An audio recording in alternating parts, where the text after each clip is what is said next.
आमच्या उल्हास माझा न्यूज चॅनलला सबस्क्राईब करा, बेल आयकॉन दाबा आणि पहा उल्हास माझाच्या बातम्या सर्वात आधी आपल्या मोबाईल स्क्रीनवर। आम्ही 25 जून 2026, 2 जुलै 2026 आणि 13 तारखेला आत्ताच्या तेव्हा त्यांना जाग आली आणि त्याच्यानंतर त्यांनी एक पत्रक काढलं।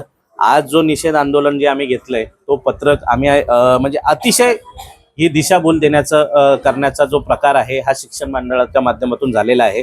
कारण की आम्ही 25 तारखेला सगळे पुरावे देऊन सुद्धा यांनी शासनाला एक प्रस्ताव पाठवलाय।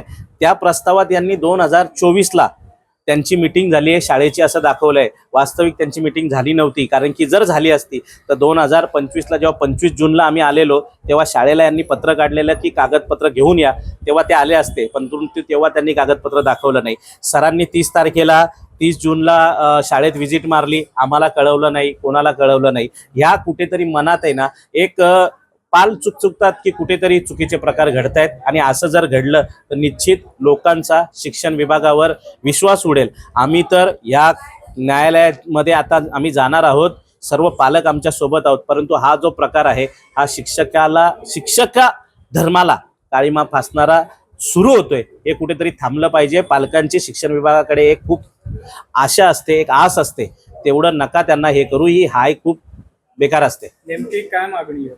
आमची मागणी अशी आहे की जे अव्वाच्या सव्वा दराने 2700 रुपयाला जे पुस्तकं युनिफॉर्म विकली गेली तर ती युनिफॉर्म त्याचे यांनी पूर्ण म्हणजे बदली करायला सांगितलेत। पैसे ते देणार आहेत बोललेत, पण तो तोंडी आदेश आहे, ते काय आम्हाला देत नाही। मी तुम्हाला फक्त एक फोटो दाखवतो इथे का एका दुकानात तशाच युनिफॉर्म हा 900 रुपयापासून चालू होतोय, बरोबर, आणि त्याच बाजूच्या दुकानात जिथे कंपल्सरी घ्यायचंय तिथे 2700 रुपयापासून। पण तुम्ही युनिफॉर्म आधी घेतलेत, विद्यार्थ्यांनी वापरलेत आणि त्यानंतर तुम्ही आंदोलन केल्यामुळे ते आता वापरलेले युनिफॉर्म देता येणार नाहीत असं एक त्यांचं म्हणणं आहे। वास्तविक ना की असा प्रकार नाहीये, सगळ्यांच्या बाबतीत नाहीये। आमचं म्हणणं काय, तुम्ही युनिफॉर्म नाही परत करणार आहेत ना, बरोबर, तर पैसे रिफंड करा, त्यांना डिस्काउंट द्या, जे काय आहे। परंतु ते हे बोलतायत की त्यांनी दिलं पाहिजे, परंतु शाळा मान्य करत नाही। दुकानवाला तयार आहे, पण दुकानवाल्याचा आणि शाळेवाल्याचं साटेलोटा असल्यामुळे शाळा त्या गोष्टीला मान्य नाहीये।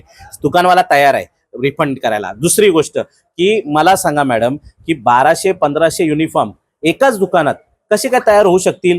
त्याला कंपल्सरी माहीत आहे म्हणूनच ना। मग दुसऱ्या कुठल्याच दुकानात ती नाही आहेत युनिफॉर्म। आत्ता झाले असतील, आम्ही 25 जूनला जेव्हा हे केलं त्याच्यानंतर झाले असतील, पण मग त्याच्या आधी घेतलेले आहेत ना। असं कुठे होतं का? 2-2, 3-3 पालक आहेत, ते काय करतील बिचारे? शाळा प्रशासनाने एक असा आरोप केलाय की काही ठराविक लोकांनी ते टेंडर मिळवण्यासाठी प्रयत्न केलेत आणि ते मिळाले नाहीत, म्हणून आता आमच्या शाळेच्या विरोधात पालकांना भडकवण्याचं काम केलं जातं। बघा, एक मिनिट, पालक किती आहेत? वास्तविक त्यांचा आरोप कोणावर आहे माहित नाही।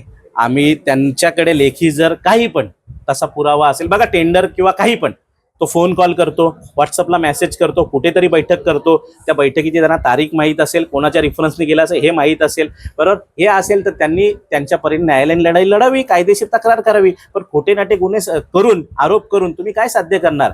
माझ्यावर त्यांनी 25 जूनला मी जेव्हा हे केलं ना, इथेच एक खोटा आरोप हे केला, त्याच्यावर जर तुम्ही त्या कमेंट जर बघाल ना तर 200 कमेंट आहेत ना, त्यातल्या 199 त्यांच्या विरोधात आहेत। मला तुम्ही सांगा मग ही कुठली पद्धत आहे? अरे जरा तरी तुम्ही थोडंफार हे करावं ना। कोणत्याही शाळेमध्ये विशिष्ट दुकानातून वह्या, पुस्तकं किंवा गणवेश खरेदी करू नये, अशा प्रकारची कोणतीही सक्ती करू नये, याबाबत या कार्यालयाने 20 एप्रिल 2026 रोजी सर्व शाळांना परिपत्रक पाठवलेलं आहे आणि त्या संदर्भात जनसंपर्क अधिकाऱ्यामार्फत आम्ही त्यांना त्या परिपत्रकाला प्रसिद्धी देखील दिलेली आहे। त्यानंतर शाळा सुरू झाल्यानंतर या शाळेमध्ये असा प्रकार घडला, तो जून महिन्याच्या अखेरीस निदर्शनास आला आहे। तर शाळेने ज्या गाईडलाईन्स आहेत, माननीय शिक्षण संचालकांच्या गाईडलाईन्स आहेत, किंवा कुठल्याही युनिफॉर्मची किंवा विशिष्ट दुकानातून खरेदी करू नये, याबाबतच्या सक्ती करू नये, याबाबत जे मार्गदर्शक सूचना आहेत त्यांचा भंग केला आहे।